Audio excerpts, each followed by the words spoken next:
Thank you for joining me today. I'm Madeline Blair, and this is Unlocked, a show all about opening possibilities so that the resilient leader in you can tackle anything.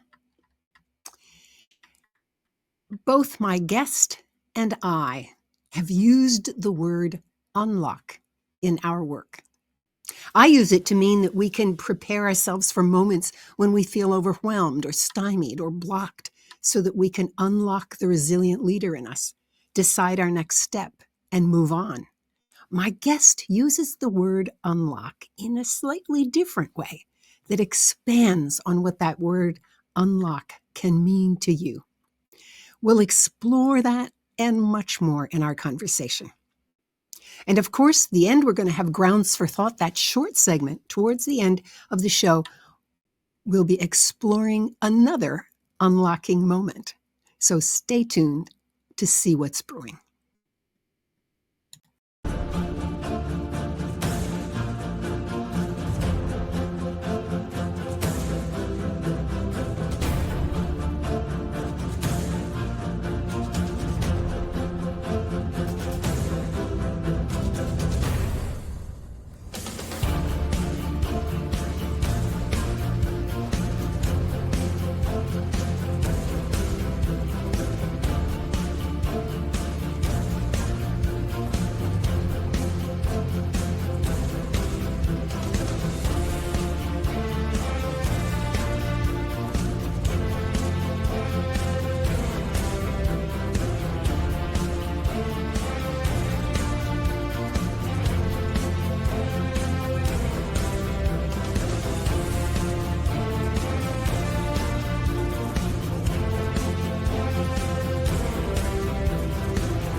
Gary Crotaz, the host of the Unlock Moment, and here he is a motivational and leadership speaker with a focus on executive coaching.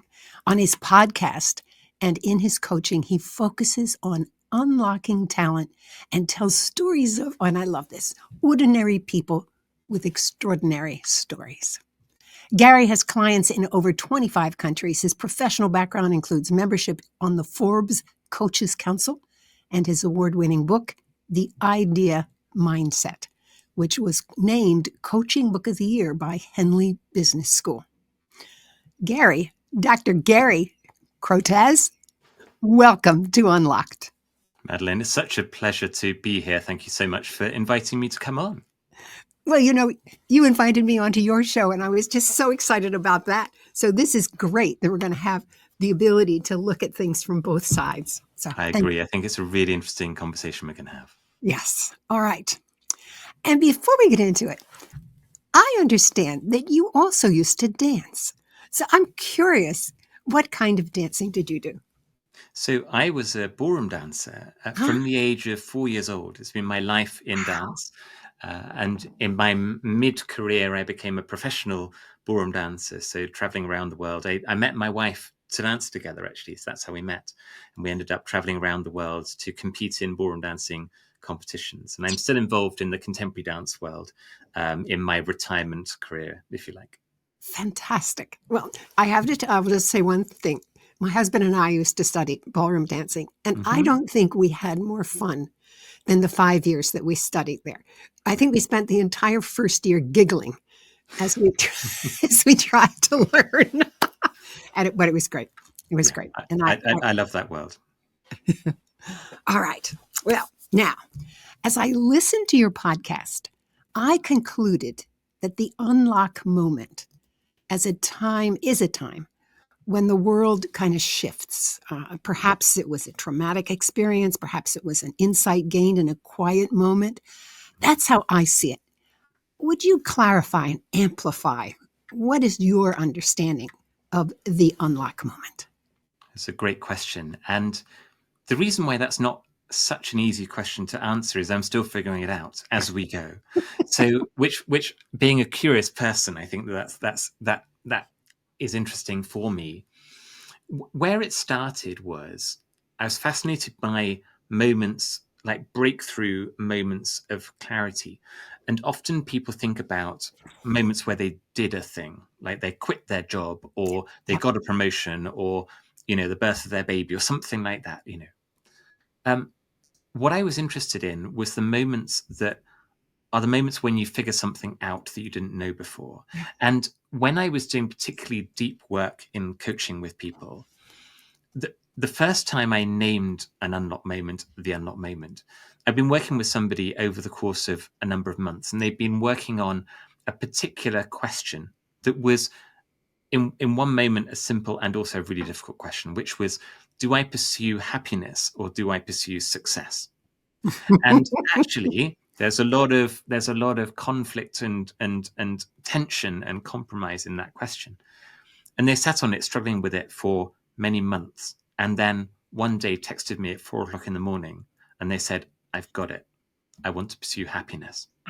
And it was such a breakthrough moment. And I thought, it's like they've unlocked something inside themselves, something that was like fog. They had no idea of which way to turn before. They couldn't figure it out.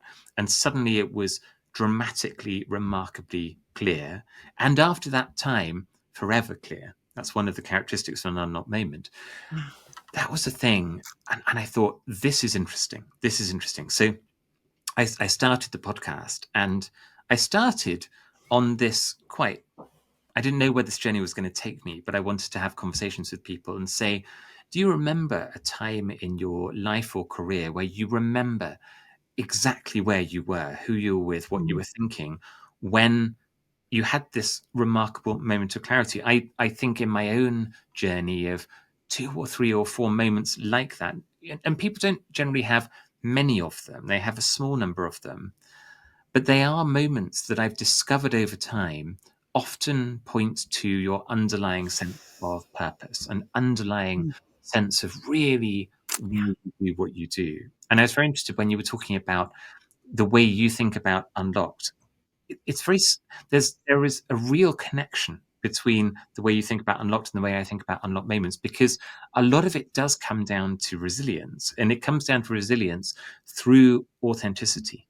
So when you figure out Mhm. this can do your thing your way, and that's okay, and if other people have an opinion on it that's different, you don't have to agree with them. Actually, that makes you more resilient because you doubt yourself less. And that's a theme that I hear time and time again when I'm talking to people about their unlock moments. Oh, oh, I love the fact that you connected it to resilience, because I agree.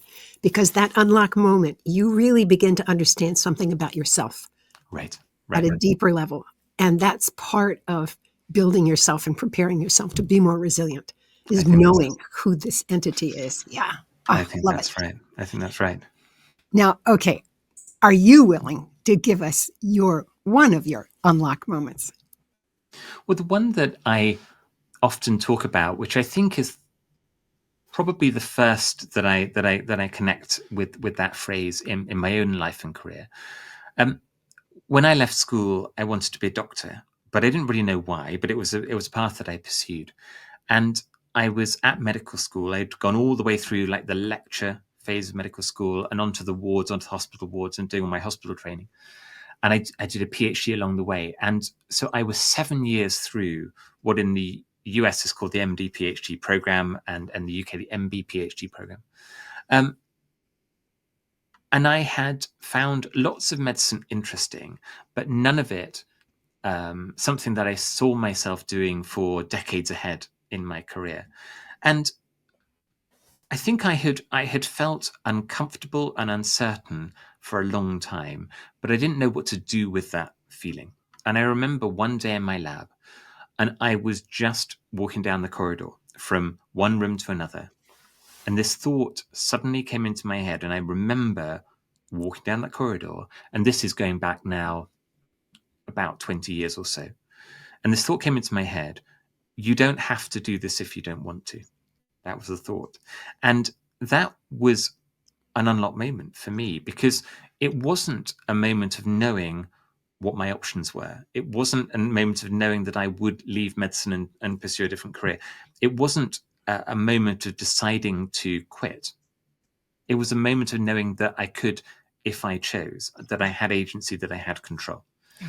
And that was an extraordinary feeling, because it was in one moment liberating and in another moment terrifying, because I'm sitting there going, this is all I have. This is all I know. People have spent an extraordinary amount of money paying for me to train to become an expert. I was a year away from qualifying, and I did qualify as a doctor. And on my first day after qualifying, I turned round to the professors in medical school and I said, actually, I'm not going to take a job as a doctor in a hospital like everybody else coming out of medical school. I'm going to pivot, and I'm going to go into the city, and I'm going to train in business and develop myself in that way, which I knew nothing about. I had no training in that space. But the unlock moment had given me the permission in my own head to go and explore and say, well, what do medics who don't go on to become practicing doctors, what do they do? What can they do? And of course, the answer is they can do many things. They can become in business. They could become an entrepreneur. They could go into journalism. They could go into politics. They could do many, many different things. But nobody tells you that when you're in medical school, because you are on the proverbial travelator. There is an end goal in mind, and you're being channeled through, and that's the right answer. That's the right thing to happen. But for me, it helped me to characterize really what an unlock moment is. It's not just a moment when you know something you didn't know before, like a little moment of breakthrough.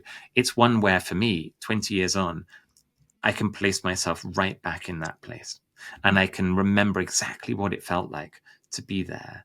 And when I ask that question now of other people on the podcast, when I'm doing keynotes and other things talking about the unlock moment, it can be a very emotional moment for people, and I know we've had a conversation when you came on the unlock moment to talk about your own story, and you resonate with this too, that when people think about those really pivotal moments, it's not a big moment, it's not a famous moment, but it's a moment that is so meaningful, because from that moment, everything else happened.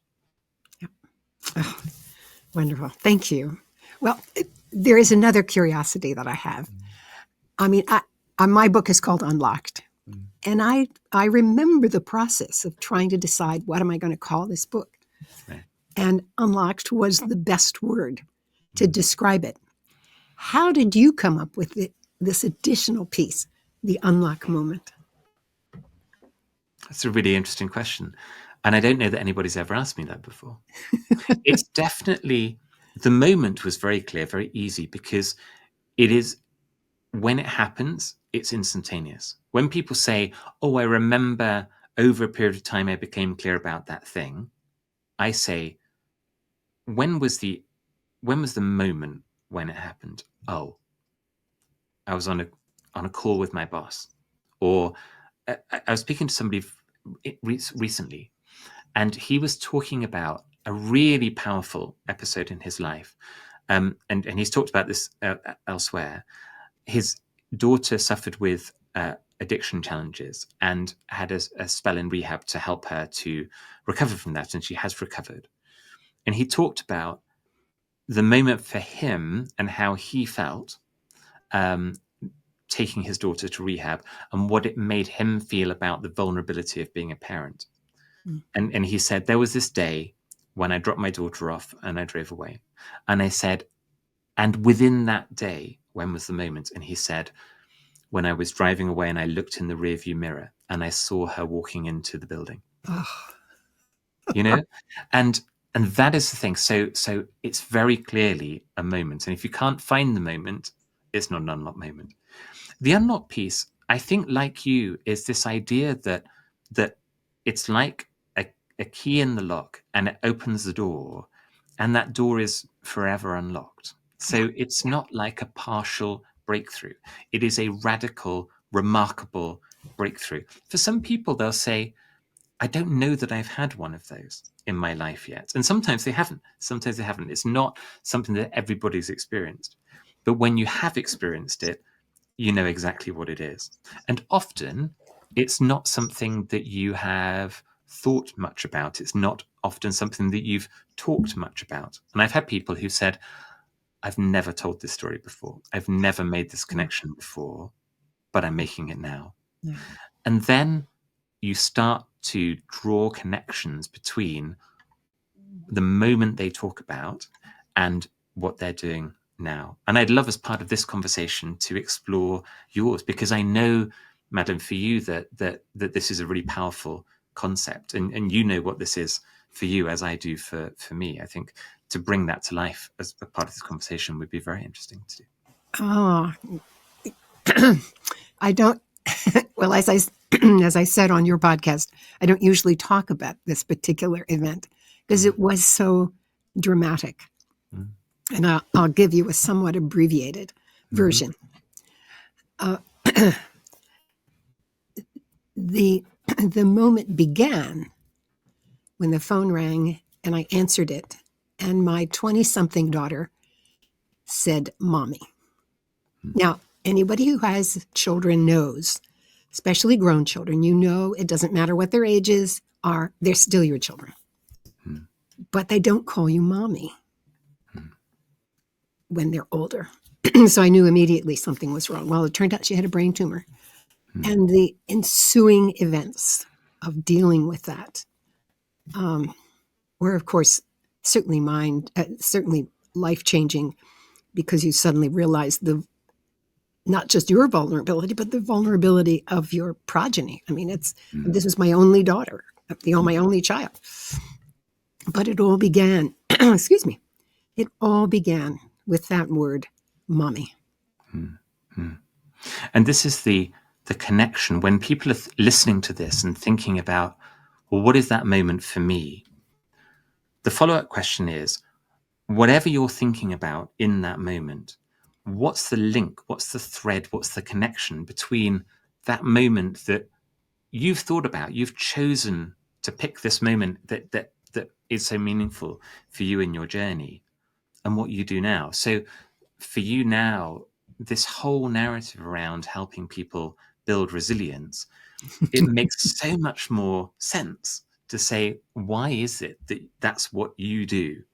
Chap I was talking to is another podcaster called Adam Pacifico, and he runs a podcast called the Leadership Enigma podcast here in the UK. And what he works on now is about human-centered leadership, and it's all about how leaders connect with who they really are. So again, a connected theme to what we're talking about. It makes much more sense when you understand something about the personal journey he's gone on and how it made him feel vulnerable as a parent and vulnerable as a leader. That's where I've discovered over time that the Unlock moment is a powerful tool. It's not just an interesting story. It's a powerful tool because it helps people to understand better really who they are, really what's important to them, and really why they're doing what they're doing today, or sometimes why they shouldn't be doing the thing they're doing today, and why they should be doing something that is more authentic and important and connected with their values and sense of purpose. One of the things that you said that really struck me was that in both our cases, once it is unlocked, that door does not close anymore. Right. It's open. It's gone. It's sort of like Pandora's box. Right. It's open. Yeah. Exciting. Well, you talk about that your guests are ordinary people with extraordinary stories, and you've already shared several of these. I just want to give you a chance if there is some particular example that you would like to a story from one of those moments that you want to share with the audience, or not. Oh, there are many, and I think when you run a podcast, as part of growing the podcast, you look to seduce some high profile people to come and talk to you about their journeys. That's part of the journey. And it's amazing to get to talk to people who are business leaders or world leading coaches or authors or celebrities, whatever. And that is absolutely amazing. But it's very much my commitment that I never want to be running the podcast that is only talking to famous people because they're Thank famous you. or celebrated. Is that right? Yeah. There's an example of a woman who came on. She's a really extraordinary woman, but she would never call herself extraordinary. But lots of people that work with her know that she is. She's called Oa Hackett, and I came across her because she was featured on the BBC here in the UK. And she runs a small local cancer charity in the east of England. And then I looked into her story. At the age of 28, she was diagnosed with breast cancer. And she went through chemotherapy and treatment for breast cancer, and that treatment was successful. And when she came through her treatment, she said, the thing that I want to do is I want to make the experience of cancer treatment better for other people who are going through what I've just been through. And she created this charity called Little Lifts. And it's a charity that makes boxes of things, special things for patients going through, particularly at the moment, breast cancer treatment, but I think over time it will expand. And it started in one hospital, one region in the east of England, and it's expanding. To date, I think they've given away between 10 and 20,000 boxes to patients who are going through cancer treatment. And in those boxes, I mean, there is some very nice chocolate and like nice things. But actually, what makes it really distinctive is it's the things that you would only know if you've been through it. So a soft toothbrush because your gums break down with the treatment, that kind of thing. Those sort of little things that when somebody opens the box, they know that somebody really understands what they're going through. When I talked to Oa, and she is so humble,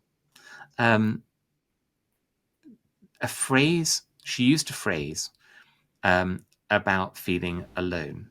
And it helped me connect a new concept with the unlocked moment that then I've heard again and again and again.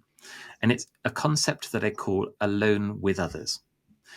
And for her, I said, when was your unlock moment? What comes to mind when we talk about this remarkable moment of clarity? And she said, I remember being in my chemotherapy planning meeting with the oncologist in front of me across the table, and my mum on one side and my husband on the other side, and I felt so alone.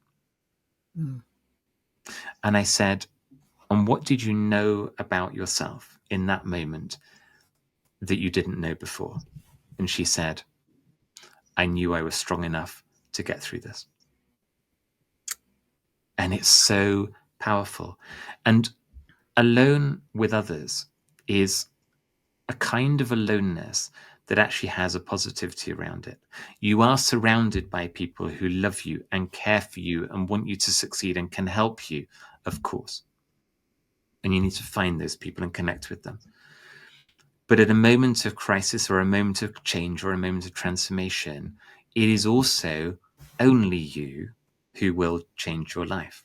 And that's a phrase I wrote when I wrote The Idea Mindset. I said, only you will change your life. Those little 6 words.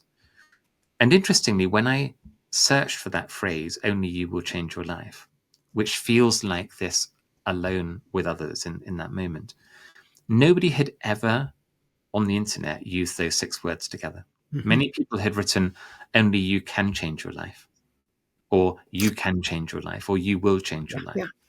But actually, only you will change your life. Something about it's just you, but you will do it. Nobody had ever said that. I couldn't get a single result in Google for that. And it told me something about the power of that aloneness. And that was the beginnings of me thinking, there really is something here very powerful. And you wouldn't really know Oa if you didn't live in the east of England, or you'd been touched by the charity that she runs, or you'd heard her story in the BBC. She's not a high profile person, but wow, she's got a powerful story to tell. You know, our audience, my audience, is mostly made up of women, although there are many men who watch. About 40% are men. but they're between the ages of roughly 25 and 55. So they're in their careers. They're trying to make their way. Is there a way that they can recognize for themselves their unlock moment? That's a really interesting question. I'm in the middle of writing the book called The Unlocked Moments to talk about what it is, what it feels like, and some of the stories of people that I've spoken to that have had them. And the first time I tried to write it, I couldn't.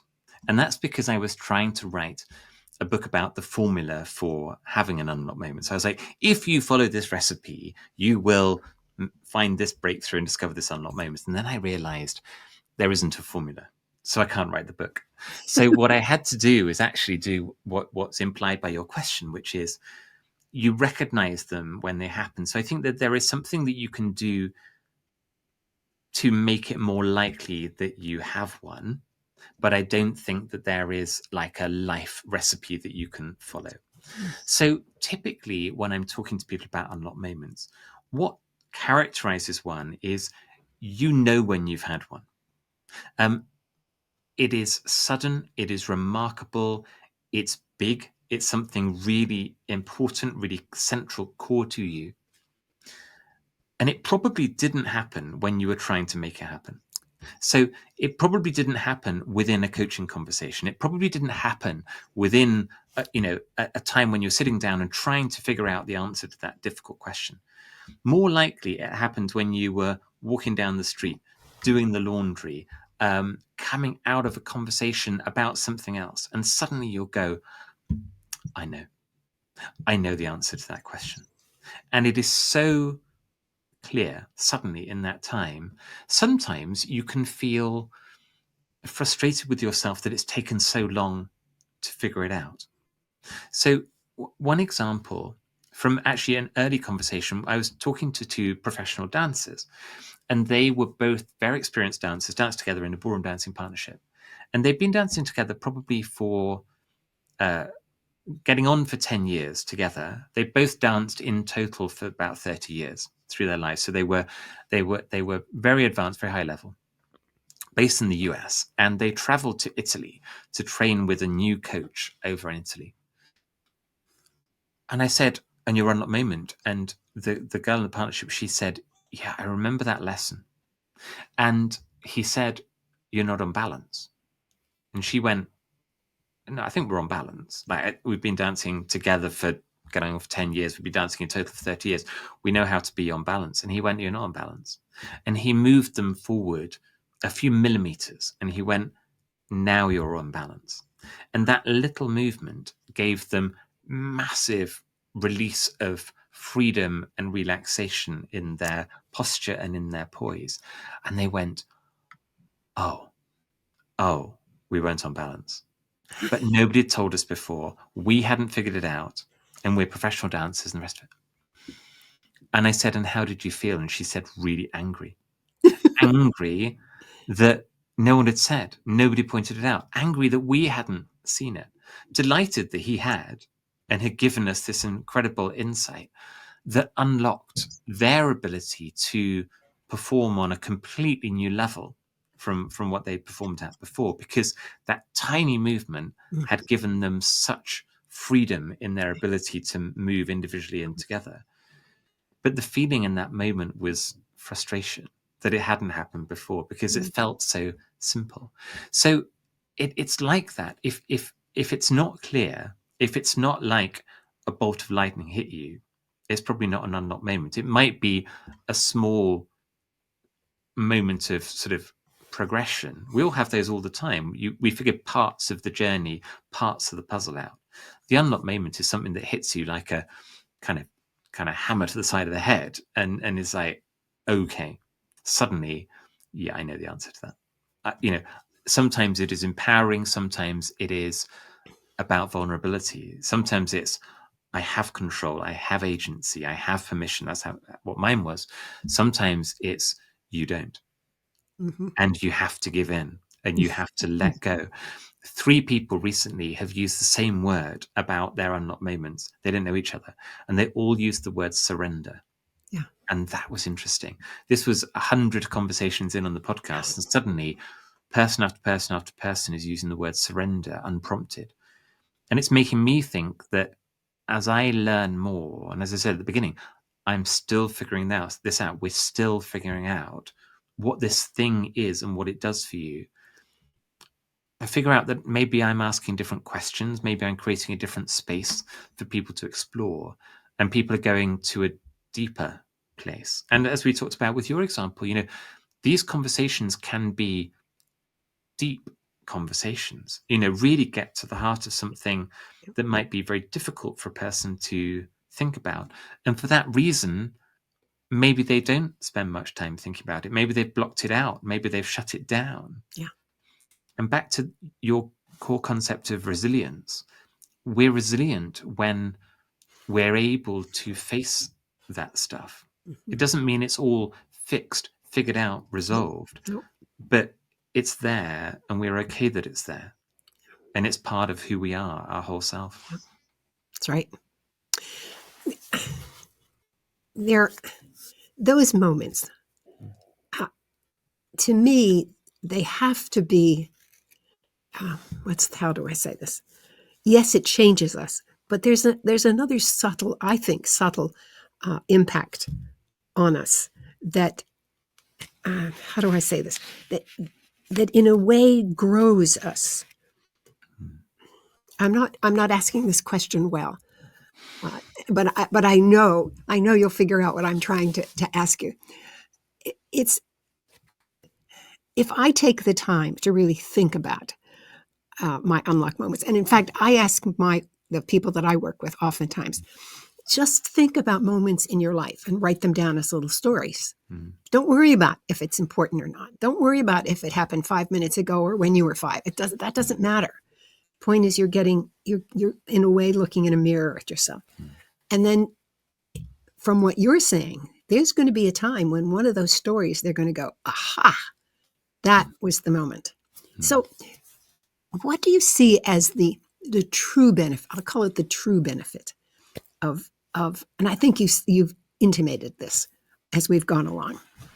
Why should someone invest in this? Well, I think that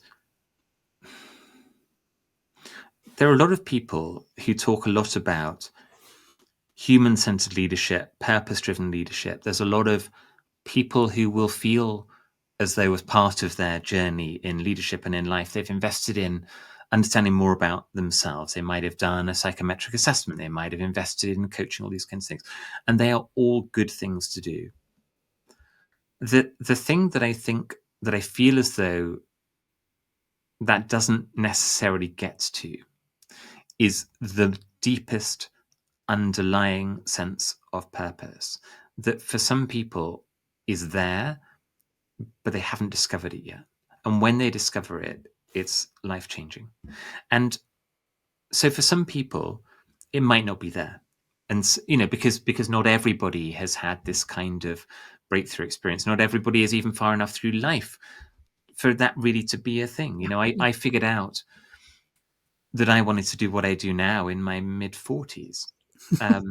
Somebody I talked to recently said, and the connection is conversations through your whole life, Gary. You've always been in conversations and you've always been a curious person.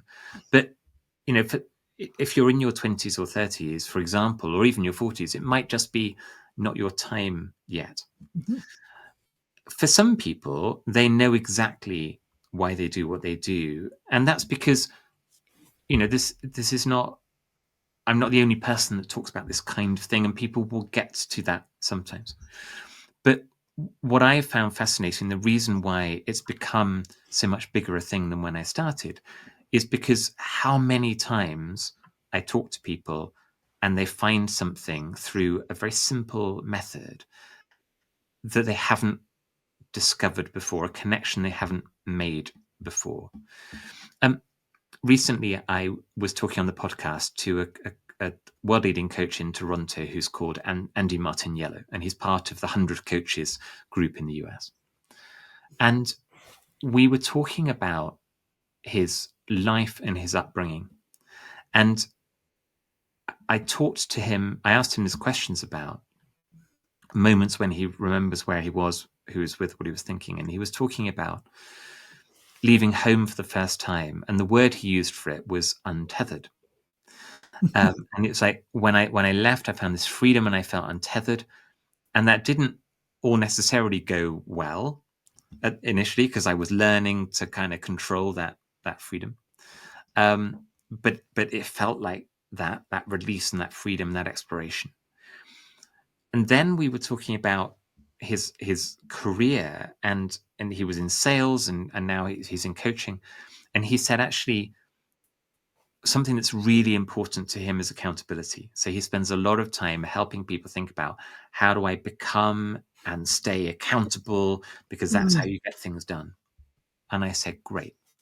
You've chosen to tell me about this moment in your life. When I said, pick any moment, you chose that one.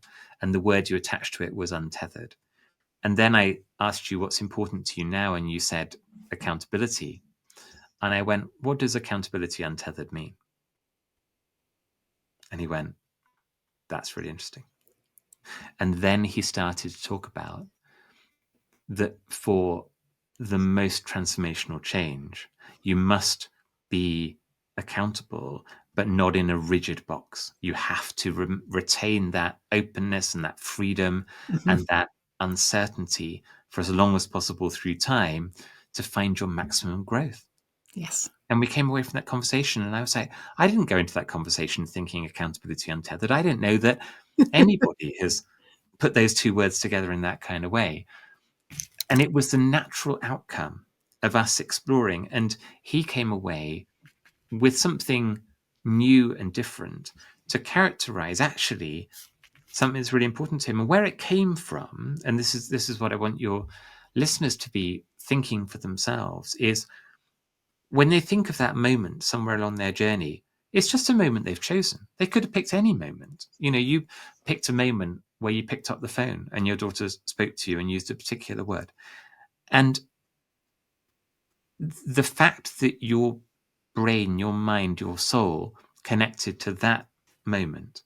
And then we can have a separate conversation about what you do now, and books and TV show and resilience and all of that. And then we simply ask the question, what connects the moment you chose and the thing you do now? And it's because it's personal. I have to answer that question, because this particular conversation, the one you and I are having, I'm realizing that was a moment of total vulnerability. Right. I could do nothing to help her. Right. Other than I could be there, I could pray for her, whatever. People would say, oh, you could do all these things. No, I could not solve that problem. Right. And it comes back to that word release, letting go. Right. And in that moment, you have to draw from and recognize and draw from your own strength.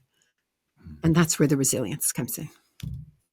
So, and what I hear in the way you described it is something that's very common with people. You said, I don't tell this story very often.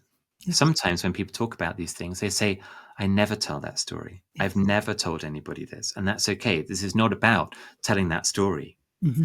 It's about you knowing that that's the story that you've picked to talk about.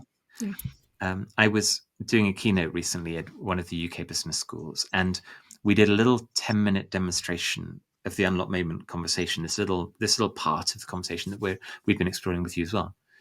And somebody came down to the front and he talked about a bit of his upbringing. He talked about a moment he remembered where he was, and he talked about what he does now. And I said, and what connects it?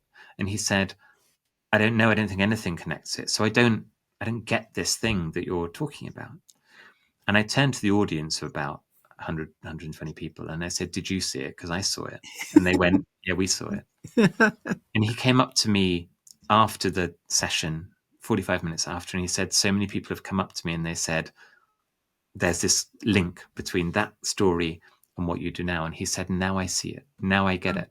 But in that moment when we were having the conversation, I didn't get it. So it is tapping into something that you might not have known was there. And when you do that, it gives you something you didn't have before. It gives you this groundedness. It gives you this Mhm. deep sense of authenticity. I was watching Simon Sinek recently, who is a great inspiration, and with his work on Start With Why, and he is helping people to discover their why statement. And you see a lot of people taking that philosophy into the workplace, and they will sit in a workshop and they'll all get together on post-it notes and they'll figure out their why statements and so on. And for some people, that's transformational. For some people, it can be quite superficial. But then I watched Simon running that process with somebody, and he went way deeper than I've seen other people do in the kind of, sort of scaled up workshop environment. And he was talking to somebody on a podcast, and he said, "Tell me about a story from your journey through life." And they talked about the story, and he went, "No, a better one." Because he was like, "It's not deep enough, it's not meaningful enough, it's just a story." And I realized, I was like, it's what he's doing is a little bit different. Mhm. He is identifying the connector, and for me, I'm identifying the moment that unlocks Yeah. the connector. Yeah. But they're very closely related. Yes. And what I saw in his work, his personal work, is that curiosity about the deep truth. Yeah. And for me, that's what's different. That's what's different between the unlock moment uh, and generically trying to put a name or a word to why I do what I do. Mm. And that's to your earlier question of how do you know? You know, you Yeah. just know. Yeah. When it's big enough, you know. And speaking of knowing, we are out of time. But I do want to give you a moment to tell the audience a little bit about perhaps what's next on your agenda. You said you've begun this book, and maybe now you're beginning to figure out how to write it, how they can get in touch with you. Well, thank you. When people say to me, how do I go on the journey to discover my unlock moment? There is no recipe. Yeah. But the book that I wrote called The Idea Mindset is an interesting one to explore because it is a book full of questions. It's a book full of exercises for people to figure out who they are, where they're going, to find a future where they love what they do and they connect with their values and purpose. And it was people going through that journey who were the first people that talked to me about these breakthrough moments. Nothing in that book. There's not a moment in that book where you go, that's when you're going to have your breakthrough moment. For some people, it's at different stages on the journey. So I think that's an interesting thing to explore. But then I'd love people to explore the Unlock Moment podcast, listen to some of the stories of the people that Mhm. have come on. I mean, as at the time of recording, we've published over 130 episodes and in interviews and conversations with people. And I also do in-person keynotes as well in the UK and hopefully over time also in the US as well. So find me at garycrotaz.com. You can find the unlockmoment.com is where the Unlock Moment podcast is at, and it's on Spotify and Apple and all the major podcast platforms. So delighted for people to find the work that I'm doing and reach out to me on LinkedIn and all other social channels. Well, Gary, I cannot thank you enough for this time together to explore this exciting, really exciting area. So thank you. Thank you so much, Madeline. It's been a pleasure. Every now and then, there is something that changes how I think about the world. Grounds for Thought is a place where I talk about these moments so that you can explore the meaning for yourself. Normally I talk about a particular book that has made a singular impact on me. Never mind that the book has a great deal more to offer than just that one thought. But in Grounds for Thought, I focus on the one point and attempt to share with you how it has changed me to my benefit. Today, I'm going to talk about another kind of singular impact. Dr. Gary Crotaz might even call it an unlock moment. That said, I'm also going to talk about the book that helped me understand the impact more fully. It was about 40 years ago. I was carrying my portable computer to one of my client sites. No, they were not called laptops at that time. They were portables, and mine weighed 16 pounds. I thought nothing of the weight. I was young and full of energy and strength, but a funny thing happened when I got home. The next day, my back reminded me that I was only human, regardless of youth and the strength I possessed. You guessed it. I just toughed it out, kept on working, and indeed the pain subsided.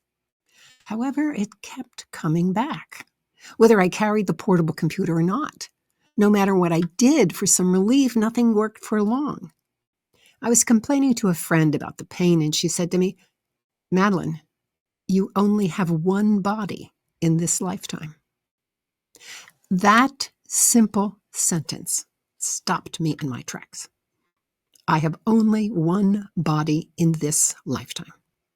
You see, it had been 10 years since I had first carried that portable computer and began having problems. All I can say is thank goodness my friend woke me up. The doctors could hardly believe I had waited so long, and yes, I had surgery to relieve the situation, and I never carried that portable again. It was some time later that I encountered the book Holding the Center, Sanctuary in a Time of Confusion by Richard Strozzi Heckler. It got me thinking. From the very beginning of the book, the author says, quote, "The body we are is the life we live." He later expands on this, saying, quote, "When I speak of the body, I'm referring to the shape of our experience, not the collection of fixed anatomical parts inherited from the Cartesian discourse. The body is not a machine. Its boundaries are not clearly defined." Now, Cartesian, in case you're not familiar with it, comes from the work of René Descartes, a 17th century mathematician.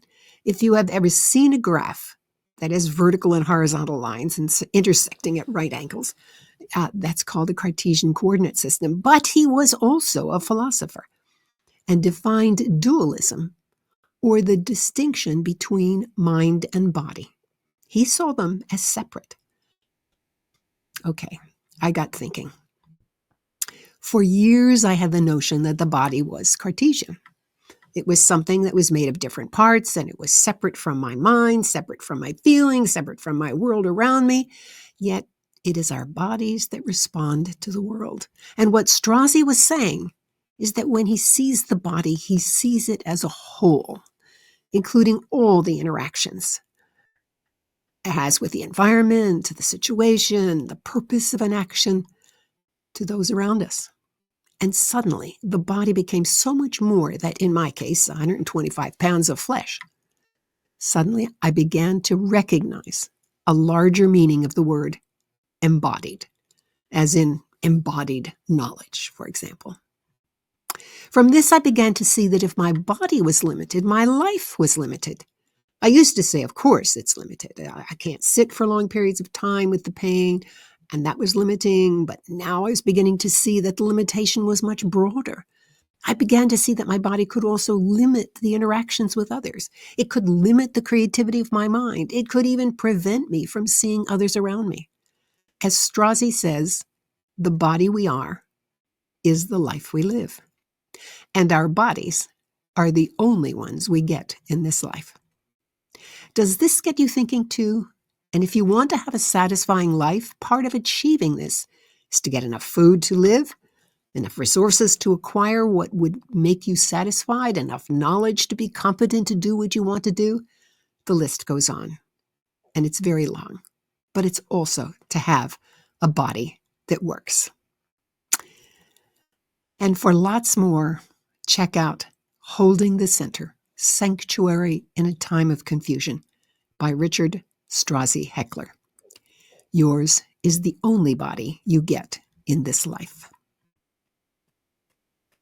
I want to thank you for joining me today. I hope you've enjoyed the conversation and learned something new. And if you would like to explore what it means to turbocharge the resilient leader with me as your coach, schedule a conversation by sending me an email to madeline@madelineblair.com, or you can go to my website and schedule it directly. What did you learn today from this show? What might you do differently as a result? And if you're on YouTube, please click the like button. And if you haven't done so, subscribe. I'm Madeline Blair, wishing you infinite possibilities as you unlock the resilient leader in you.